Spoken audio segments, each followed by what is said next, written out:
The Lord be with you. And with your spirit. A reading from the Holy Gospel according to Mark. Glory to you, O Lord.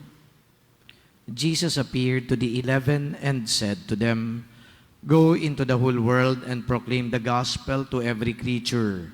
Whoever believes and is baptized will be saved. Whoever does not believe will be condemned. These signs will accompany those who believe.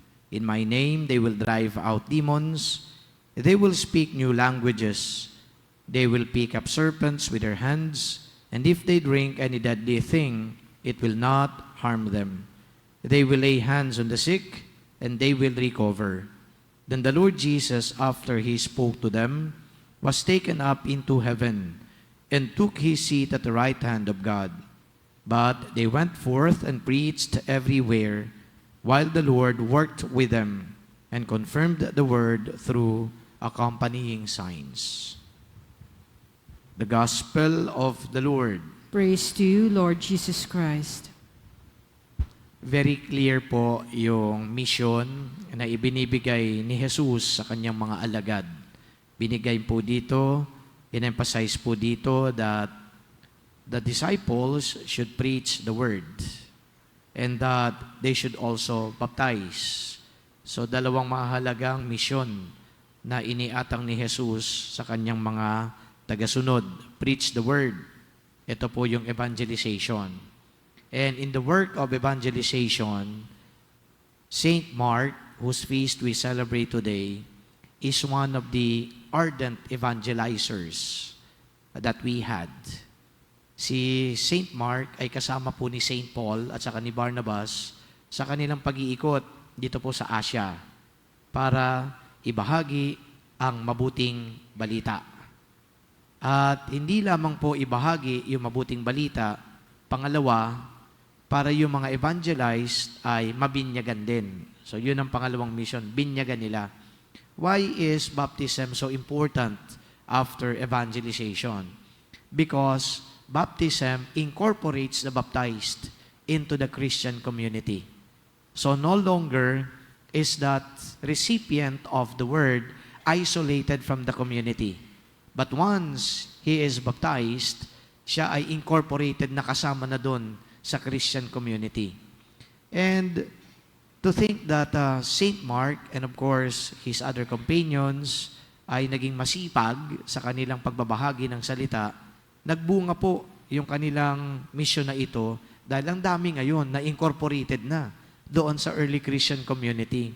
Officially and formally, yung mga incorporated na ito ay nangyari dahil na rin sa pangungumbinsi at pagpapahayag ng salita.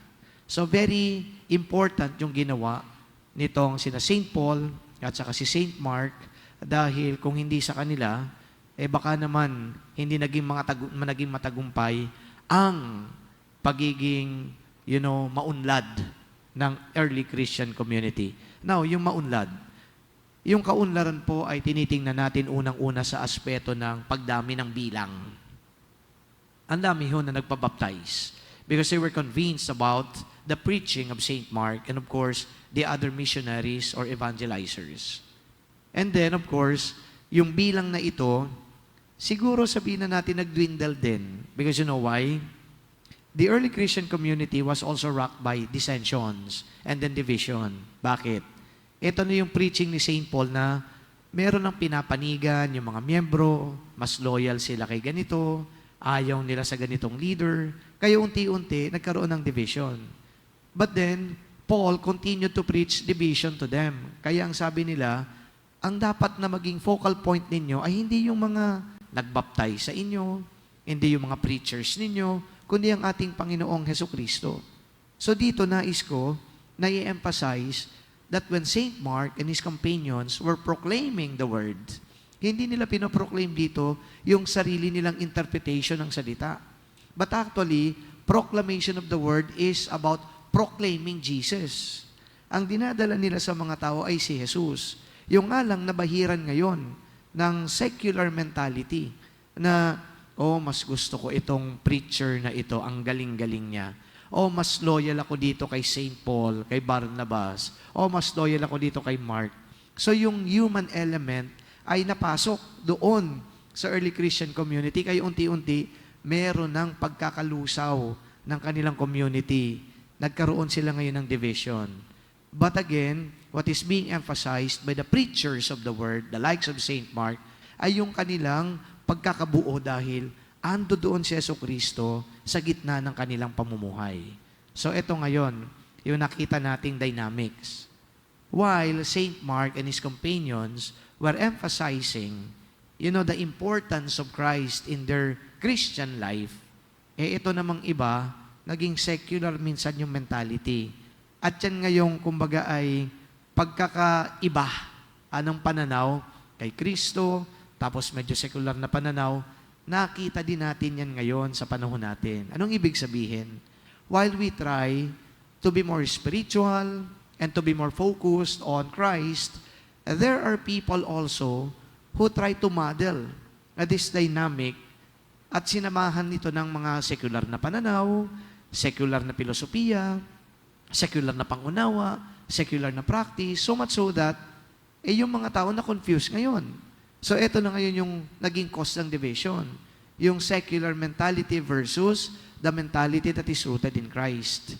Ngayon, maaring hindi tayo loyal kay ganito, pero yung prinsipyo, yung pananaw, doon ngayon nagkaroon ng pagkakahati-hati. So much so that, kahit sabihin mong Kristiyano yan, Katoliko yan, naniniwala sa Diyos yan, ina-advocate niya patayan. Ina-advocate niya abortion.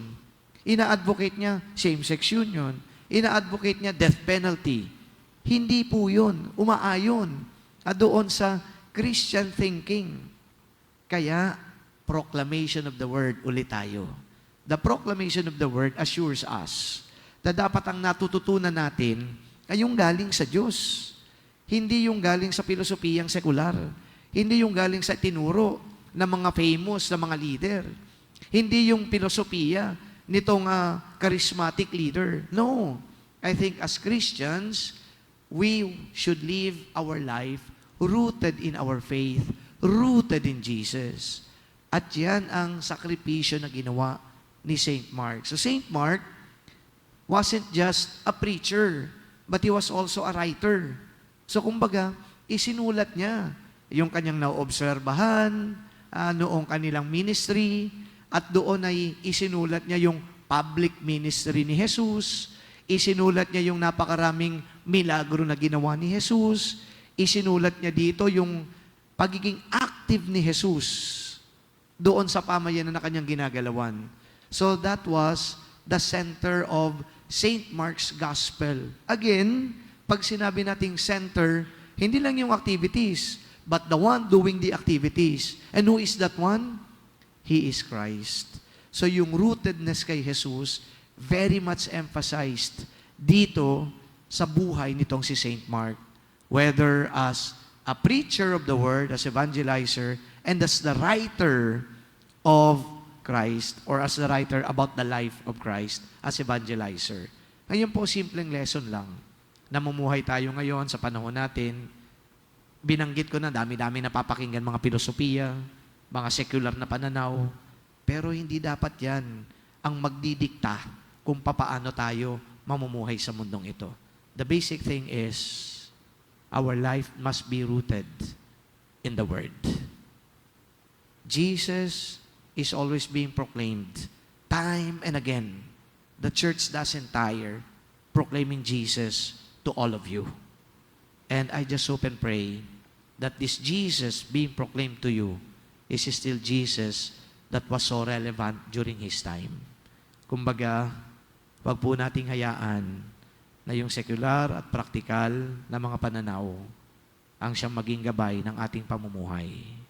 Ang relevance ni Jesus, timeless. Kaya yung kanyang salita at buhay, ang siyang dapat na maging gabay ng sarili nating pamumuhay. May Saint Mark the Evangelist guide us and pray for us. Amen.